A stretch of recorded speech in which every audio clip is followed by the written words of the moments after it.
तीन बहनों की लालची भाभी। करिश्मा, रेशमा और मनीषा तीन बहनें हैं। उनका एक भाई भी है, मयंक। मयंक अपनी बहनों को बहुत प्यार करता है, लेकिन मयंक की पत्नी सविता इस मामले में मयंक से बिल्कुल ही अलग है। वो अपनी ननदों का जितना बुरा कर सकती है उतना बुरा करती ही रहती है और अपनी ननदों पर हुक्म भी चलाती है। करिश्मा, करिश्मा, तुमने अभी तक नाश्ता नहीं बनाया? तुम्हारे भैया को ऑफिस जाने में देर हो रही है। हाँ भाभी, बस अभी बनाती हूँ। करिश्मा, तुम ये ढीलापन छोड़ दो। कल को पराये घर जाना है। वहाँ अगर तुम इस तरह से काम करोगी तो लोग क्या कहेंगे कि माँ ने और भाभी ने कुछ सिखाया नहीं। और तुम्हारी दोनों बहनें कहाँ हैं? अब रेशमा मार्केट गई है और मनीषा सो रही है। क्या? सुबह के 8 बज रहे हैं और ये महारानी अभी भी सो रही है? ये कहते हुए सविता अपनी सास दुर्गा देवी के पास जाती है। माँ जी, देख रही हो अपनी बेटियों के तौर तरीके?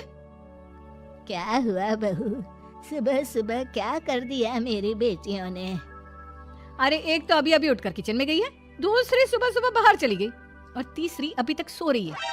क्या करूं मैं इन तीनों का, मैं तो परेशान हो गई हूँ। जाकर उठा उसे और रेशमा से मैं बात करती हूँ। सविता सीधा मनीषा के कमरे में जाती है और उससे कहती है, महारानी जल्दी उठो, सूरज सर पर आ गया है। भाभी थोड़ी देर और सोने दो ना, मैं रात को लेट सोई थी। वो क्या ना, यूनिट टेस्ट चल रहे हैं। शराफत से उठती है या नहीं, या फिर पानी की भरी बाल्टी डालूं तेरे ऊपर? नहीं भाभी, मुझे बिस्तर में नहीं नाना, उठती हूँ मैं। मनीषा जल्दी से उठकर बाथरूम में चली जाती है। सभी आराम से बैठकर नाश्ता कर रहे होते कि तभी रेशमा बाजार से हाथ में सामान लिए आ जाती है। रेशमा को देखते ही सविता उस पर बरस पड़ती है। लो, आ गई महारानी। ऐसा भी क्या सामान लाना था जो सुबह आंख मलते ही बाजार की तरफ रवाना हो गई? भाभी, कल आप ही तो चीख रही थी कि घर का सारा सामान मुझे ही लाना पड़ता है, घर में किसी को भी किसी काम से कोई लेना देना नहीं है। अब मैं बाजार जाकर सामान ले आई तो आपको इस बात से भी तकलीफ हो रही है? देख रही हो माँ जी, अपनी बेटी की जुबान कैंची से भी तेज चलती है। और मयंक, आप तो कुछ कहेंगे नहीं अपनी लाडली बहन को। रेशमा, अपनी भाभी से ऐसे बात नहीं करते। चलो माफी मांगो। भैया, मैं क्यों माफी मांगू? आप भाभी से बोलिए ना कि हम पर कम हुक्म चलाया करे। हम इस घर की बेटियां हैं और आपकी पत्नी की ननद है, नौकरानी नहीं। लो कर लो बात। इनकी भलाई के लिए कुछ भी बोलो तो इन्हें बुरा लग जाता है। इस घर में यही इज्जत है मेरी। देख लो माँ जी, आपकी बेटी किस लहजे में मुझसे बात कर रही है। सविता वहां से चली जाती है। मयंक को बहुत गुस्सा आता है, वो भी वहां से चला जाता है। फिर करिश्मा रेशमा को समझाती है, रेशमा, तुम्हें भाभी से माफी मांग लेनी चाहिए थी ना। लेकिन दीदी, मैंने कुछ किया ही नहीं, तो मैं माफी क्यों मांगू? हाँ करिश्मा दीदी, रेशमा दीदी जैसे ही घर में आई भाभी ही उन पर चिल्ला रही थी। हाँ, मैं मानती हूँ कि गलती भाभी की थी। मैं तो इसलिए बोल रही हूँ कि भाभी ने माँ को तो पूरी तरह अपने वश में कर लिया है। वो हमारी बात सुनती ही नहीं। मयंक भैया हमारे लिए हमेशा खड़े रहते हैं, इसलिए उनकी बात का मान तो तुम्हें रखना चाहिए था ना। कोई फायदा नहीं दीदी, कुछ दिनों की बात और है, भाभी उन्हें भी हमारे खिलाफ भड़का देंगी। फिर वो भी माँ की तरह हमारी किसी बात का विश्वास नहीं करेंगे। इसी तरह सविता अपनी तीनों ननदों को किसी न किसी बात पर परेशान करती रहती थी। एक दिन मयंक अपनी तीनों बहनों के लिए गिफ्ट लाया। करिश्मा, ये तुम्हारे लिए हार का सेट। रेशमा, तुम्हारे लिए सुंदर सी ड्रेस। और मनीषा, तुम्हें किताबें पसंद है ना, तुम्हारे लिए किताबें लाया हूँ। थैंक यू भैया। थैंक यू भैया। थैंक यू भैया। करिश्मा, तुम्हारा नेकलेस कितना सुंदर है। ये भैया कहाँ से ले आए होंगे? मैंने भैया को 3 दिन पहले फोन पर ये डिजाइन दिखाया था और आज भैया ये ले आए। सविता तो अपनी ननदों के गिफ्ट्स देखकर जल गई और करिश्मा का नेकलेस तो उसे भी बहुत पसंद आया था। अपनी बहनों के लिए कितना अच्छा नेकलेस लेकर आए हैं, मुझे कभी कोई गिफ्ट नहीं दिया। मैं आज ही ये हार चुरा लूंगी। रात में सविता करिश्मा का हार चुरा लेती है और इसी तरह उसे अपनी ननदों की जो भी चीज अच्छी लगती वो उसे मांगती नहीं, बल्कि रात के अंधेरे में चुरा लेती। इसी तरह दिन बीतते गए और सविता ने मयंक के दिल में भी उसकी बहनों के लिए नफरत पैदा कर दी। एक दिन मयंक ने करिश्मा और रेशमा के लिए रिश्ता देखा और ये बात उसने घर में सबको बताई। माँ, करिश्मा और रेशमा के लिए बहुत अच्छा रिश्ता आया है। वो लोग कल इन्हें देखने आ रहे हैं। आप और सविता मिलकर सारी तैयारी कर लेना। ये सुनकर करिश्मा और रेशमा खुश हो जाती हैं, लेकिन सविता सोचती है, अगर इन दोनों बहनों की शादी हो गई तो घर और बाहर का काम कौन करेगा? मनीषा तो 1 नंबर की कामचोर है, उससे तो किसी बात की उम्मीद लगाना ही बेकार है। मुझे इस शादी को रोकना होगा। अगले दिन सभी लड़के वालों के स्वागत की तैयारी करने में लगे होते हैं। तभी मयंक अपनी बहनों से आकर कहता है, तैयार हो गई तुम दोनों? देखो, दोनों लड़के बहुत अच्छे हैं, मैं कोई कसर नहीं छोड़ना चाहता, इसलिए तुम उनके सामने अच्छे से बिहेव करना और अपनी भाभी से लड़ने मत लग जाना।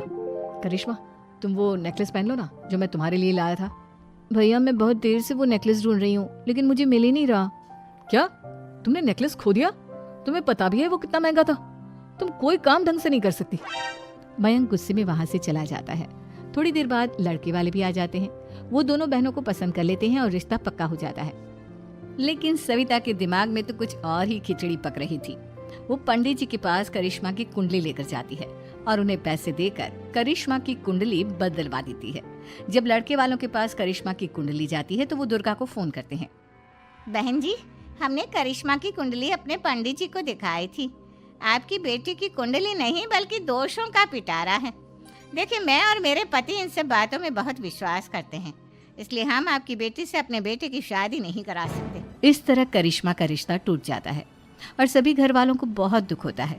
अब कविता सोचती है, चलो करिश्मा का तो रिश्ता टूट गया, अब रेशमा का भी रिश्ता तोड़ना है। क्या करूं क्या करूं? अब सविता आवाज बदलकर किसी अननोन नंबर से रेशमा के होने वाले ससुराल में फोन करती है। हेलो, मैं कौन हूँ कौन नहीं ये आपके लिए जानना जरूरी नहीं। बस इतना सुन लो कि रेशमा का 2 साल से किसी के साथ अफेयर चल रहा है। बस रेशमा का रिश्ता तोड़वाने के लिए सविता का इतना कहना काफी था। अब रेशमा का भी रिश्ता टूट गया। मयंक और दुर्गा देवी ने रेशमा को खूब खरी खोटी सुनाई और उससे बार बार उस लड़के के बारे में पूछने लगी। आप दोनों मुझे क्यों परेशान कर रहे हो? अरे कोई लड़का होगा मेरी लाइफ में तो मैं बताऊंगी ना।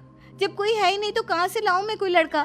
तो तेरे होने वाले ससुराल वालों को फोन किसने किया था? माँ मैं नहीं जानती किसने फोन किया था, मैं सच कह रही हूँ। मैं तो पहले ही कह रही थी इसकी लगाम खींच कर रखो, लेकिन मेरी सुनता ही कौन है। अब चुप रहिए भाभी, ये सब आपका ही किया धरा है। अब तीनों बहनों को विश्वास हो जाता है कि ये सब उनकी भाभी ही कर रही है। तीनों बहनें अपनी भाभी को सबक सिखाने के लिए एक वकील कर लेती है और घर में हिस्सा मांगना। देखो भैया, माँ बाप की जायदाद में जितना बेटों का हक होता है उतना ही बेटियों का, इसलिए इस घर के 4 हिस्से होंगे और हमें अपना हिस्सा चाहिए। मैंने तुम्हारे लिए क्या क्या नहीं किया और तुम इस घर में हिस्सा मांग रही हो?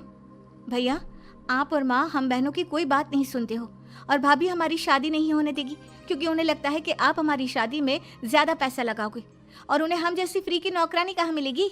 तो हम भाभी के साथ तो रह नहीं सकते, हम बहनों को अपना हिस्सा चाहिए। अरे तुम्हें शर्म आनी चाहिए अपनी भाभी पर ऐसा इल्जाम लगाते हुए। वो तुम्हारे बारे में कितना सोचती है। हाँ माँ, भाभी हमारे बारे में बहुत सोचती है। दिन रात बस यही सोचती रहती है कि किस तरह से अपनी तीनों ननदों को परेशान करूं और कभी मुझे पढ़ने भी नहीं देती। दोनों बहनों का रिश्ता भी तो इन्होंने ही तोड़वाया है और रात में हमारे कमरे में आकर हमारी चीजें भी चुराती हैं। इसी तरह सविता की तीनों ननदें अपनी बात पर अड़ी रही। अब कोर्ट में तारीख भी शुरू हो गई। जब सविता को लगा कि उसकी तीनों ननद इतनी आसानी से नहीं मानने वाली, तो उसने अपने पति और सास को सारी सच्चाई बता दी और अपनी तीनों ननद से माफी मांगी।